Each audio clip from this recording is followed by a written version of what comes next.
The grand chamber of the Senate Judiciary Committee buzzed with anticipation. Cameras flashed, reporters whispered, and politicians adjusted their ties, preparing for yet another heated hearing. Among them sat Pam Bondi, her presence commanding yet calm. Dressed in a sleek navy blue blazer, she radiated confidence.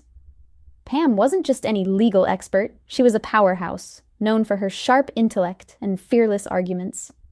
Across from her sat Senator Marcus Caldwell, a seasoned liberal senator with a reputation for grandstanding. A man in his late 50s with graying hair and a smirk that rarely left his face, Caldwell loved the spotlight. Today, he had one goal: to tear into Pam Bondi's legal stances and humiliate her on national television.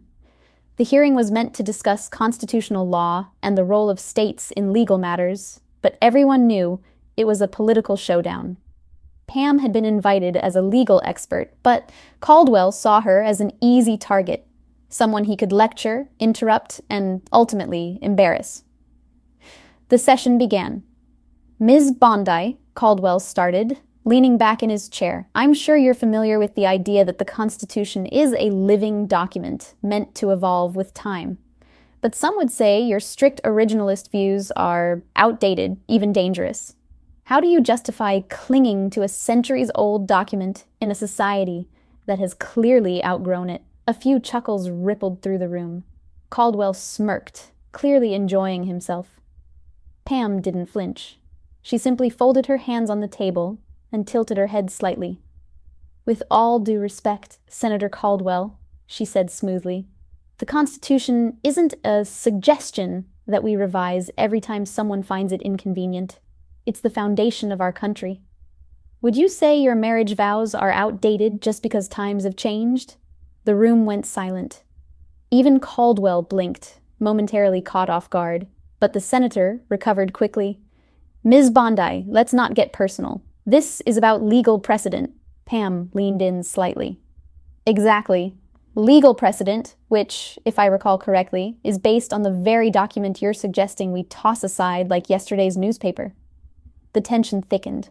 Caldwell shifted in his seat. This wasn't going how he had planned. Sensing his discomfort, he changed tactics.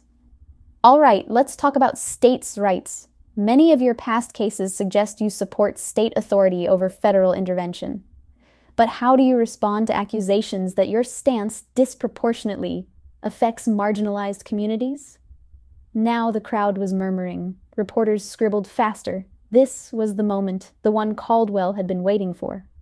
He wanted to paint Pam Bondi as heartless, uncaring, and out of touch.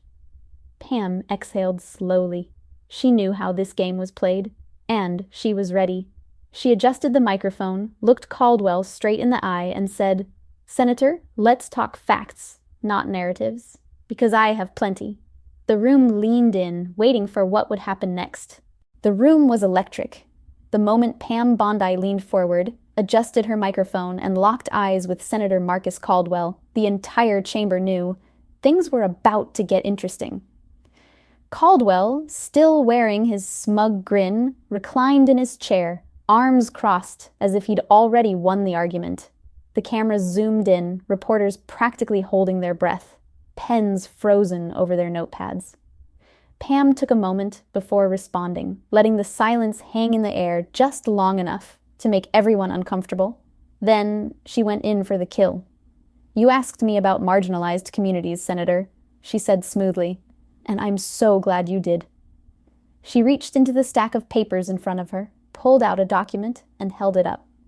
"This," she continued, tapping the paper, "is a case from just last year in your own home state. A local business owner, an immigrant, by the way, was fined nearly $50,000 because of a ridiculous, overreaching federal mandate that he couldn't afford to comply with.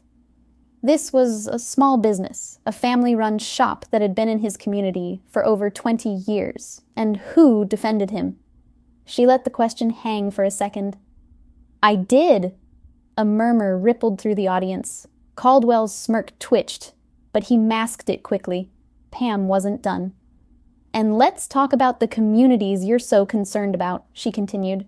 "The The same communities where parents are struggling to send their kids to decent schools, where small business owners are drowning in federal red tape, where law-abiding citizens feel abandoned by the very system that was meant to protect them. She narrowed her eyes slightly, voice cool but firm. And yet, here you are, painting me as the villain. Tell me, Senator, when was the last time you walked through one of those neighborhoods? Spoke to the people who live there? Or do you just assume what's best for them from the comfort of your D.C. office? A stunned silence filled the chamber. Even some of Caldwell's own colleagues shifted uncomfortably in their seats. Caldwell, however, wasn't about to admit defeat. He forced out a chuckle, shaking his head. Ms. Bondi, I must say that was quite the speech, but let's get back to the real issue. Pam cut him off. No, Senator. Let's stick to the facts. Caldwell's jaw clenched. He wasn't used to being interrupted. Pam leaned back slightly, finally giving the room a little space to breathe. You can throw around accusations all you want, but at the end of the day, actions speak louder than words, and I stand by my record. Do you stand by yours? The challenge hung heavy in the air. Caldwell opened his mouth to respond, but no words came out. The audience wasn't just silent anymore. They were watching him squirm. Pam Bondi had turned the tables, and everyone knew it. The entire room was waiting. Would Senator Marcus Caldwell fight back? Or was he already beaten? For the first time since the hearing began, he looked uncertain. His jaw was clenched, his fingers tapped impatiently on the desk in front of him. The camera zoomed in, catching the subtle twitch of his eyebrow, the kind that only appears when someone realizes they're losing control. Pam Bondi, however, was cool as ever. She had spent years in courtrooms, standing toe-to-toe with some of the sharpest legal minds in the country. She knew when someone was cracking. Caldwell cleared his throat and leaned forward, forcing a chuckle as if to shake off the pressure. Ms. Bondi, he began, I appreciate the passion in your speech, but you still haven't addressed the core issue here. Pam raised a hand slightly, signaling she wasn't finished. And just like that, Caldwell stopped mid-sentence. The audience took notice. Senator, she said, her voice steady but sharp, I've addressed the core issue more times than I can count. The problem isn't that I haven't answered your question, it's that you don't like my answer. Muffled oohs rippled through the chamber. Caldwell shifted in his seat. Pam continued, her words precise, deliberate, undeniable. You want to paint me as someone who doesn't care about struggling communities, when in reality, I've spent my career defending the people who live in them. You want to act like I'm some kind of out-of-touch bureaucrat, yet I've sat across the table from the very people your policies have hurt. And most of all, you want to talk about justice. She let the word hang in the air before delivering the final blow. But the truth is, justice is the last thing you actually want. Silence. The cameras flashed, the reporters scribbled frantically. The entire chamber was locked in the moment. Caldwell opened his mouth, then closed it. There was nothing he could say that wouldn't make things worse for him. Pam glanced around the room, then back at him. She gave the faintest hint of a smile. I think we're done here.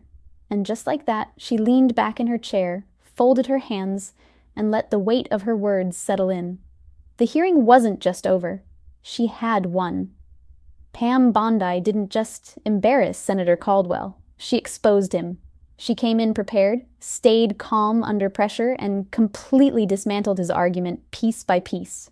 And the best part? She didn't have to yell. She didn't have to insult. She let the facts and his own discomfort do the talking. It was the kind of moment people wouldn't forget anytime soon. What do you think? Should more leaders stand up like this? Drop a comment and let's discuss.